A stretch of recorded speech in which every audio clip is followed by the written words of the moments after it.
যে নানা রকমের ভিউ দেখতে দেখতে যাচ্ছিলাম। আমি একটু নিজেকেও দেখাবার চেষ্টা করলাম যতদূর দেখানো যায়। এটা লং ভিডিও করিনি। আর আমরা ছিলাম দেবী প্যালেস বলে একটা হোটেলে। এসি রুম নিয়েছিল আমাদের। একদিনের ভাড়া 4 বেডরুমে 2000 টাকা করে নিয়েছিল।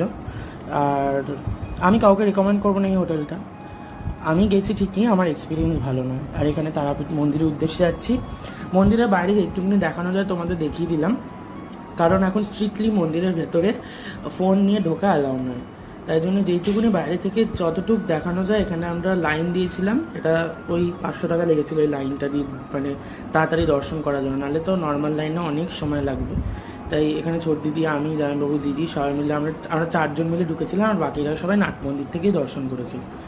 এত গরম লাগছিল সেদিনকে, প্রচণ্ডই গরম ছিল। আমাদের এদিকে বৃষ্টি হলেও রামপুরহাটে কিন্তু বৃষ্টি ছিল না। আবার নিচে আবার যজ্ঞ হচ্ছিল, তোমাদেরকে দেখিয়ে দিলাম। এই যে মা তারার মন্দির, তোমরা বাইরে থেকেই মা তারাকে